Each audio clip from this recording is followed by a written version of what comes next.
नमस्कार बालमित्रांनो. आज आपण चैत्र शुद्ध प्रतिपदा म्हणजेच नववर्षाचा पहिला दिवस वर्ष प्रतिपदा किंवा गुढीपाडवा याची माहिती ऐकणार आहोत. गुढीपाडवा म्हणजेच आपल्या पंचांगानुसार वर्षाची नवीन सुरुवात. या नववर्षाच्या सर्वांना हार्दिक शुभेच्छा. यासंबंधीच्या अनेक विविध गोष्टी आहेत. त्यापैकी काही गोष्टी आज आपण इथे ऐकणार आहोत. तुम्ही ऐका आणि तुमच्या बालमित्रांना, तुमच्या नातेवाईकांसोबत या गोष्टी शेअर करा. शालिवाहनाने मातीचे 6,000 सैनिक जिवंत केले आणि त्यांच्या मदतीने शकांचा पराभव केला, अशी एक कथा आहे. त्याला चैत्र प्रतिपदेच्या दिवशी युद्धात विजय मिळाला. पुढे या दिवसापासूनच त्याने आपल्या नावाने शालिवाहन शक अशी नवी कालगणना सुरू केली.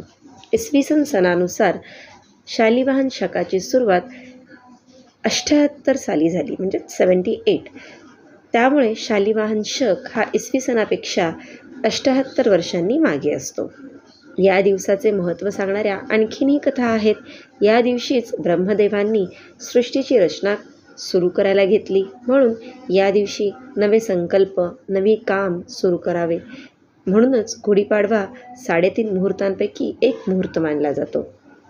युद्धात रावणाचा वध करून प्रभू रामचंद्र, लक्ष्मण आणि माता सीतेसह अयोध्येस परत आले. तो दिवस वर्ष प्रतिपदेचा होता. अयोध्येच्या नागरिकांनी रामचंद्रांचे स्वागत करण्यासाठी घरोघरी गुढ्या उभारल्या, तोरणे लावली, घरांसमोर रांगोळ्या काढल्या. एका उंच काठीच्या टोकाला रेशमी वस्त्र, फुलांचा हार, साखरेच्या पदकांची माळ बांधली आणि त्यावर चांदीची अगर, तांब्याची, पितळेची लोटी पालथी घातली. ही गुढी तयार होते. आजही आपण नववर्षाचे स्वागत असेच करतो, गुढी उभा करतो आणि त्याची पूजा करतो. यासंबंधी महाभारतात देखील एक कथा आहे. चेदी देशाचा राजा वसू जंगलामध्ये तपश्चर्येसाठी गेले होते. देव त्यांच्यावर प्रसन्न झाले आणि त्यांनी वसुराजाला यश देणारी वैजयंतीमाला, एक विमान आणि एक राजदंड दिला. घरी परतल्यावर वसुराजाने त्या राजदंडाला जरीचे वस्त्र बांधले, त्याच्यावर सोन्याची लोटी ठेवली आणि त्याची पूजा केली. ही गुढीची सुरुवात देखील मानली जाते. सणासुदीचे दिवस आले की आपण गोडधोड पक्वान करतो, पण या दिवशी आपण कडू रस देखील घेतो. कशाचा बरे आठवा? कडुनिंबाचा. या दिवशी कडुनिंबाच्या पानांची हिंग, मिरे घालून चटणी करतात. ती वैद्यकीयदृष्ट्या आपल्या तब्येतीस खूप चांगली असते. चैत्र महिन्यात वसंत ऋतू सुरू होतो. झाडांना नवीन पालवी फुटते. आंब्याचा हंगाम सुरू होतो. कोकिळ गाऊ लागते. या सुंदर दिवसाचे स्वागत करण्यासाठी चैत्र महिन्यात घरोघरी हळदी कुंकवाचे आयोजन केले जाते. सुरेख आरास करून गौरीची म्हणजेच पार्वती देवीची स्थापना केली जाते.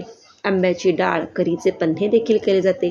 धार्मिक सण व वसंताच्या आगमनाचा सुंदर मिलाफ म्हणजेच हे नववर्ष. तर या नवीन वर्षाच्या सर्वांना हार्दिक हार्दिक शुभेच्छा. आणि अशा विविध सणांची, विविध व्यक्तींची, विविध बोधपर कथा ऐकण्यासाठी लिटल स्टारला लाईक, शेअर, सबस्क्राईब करा. धन्यवाद.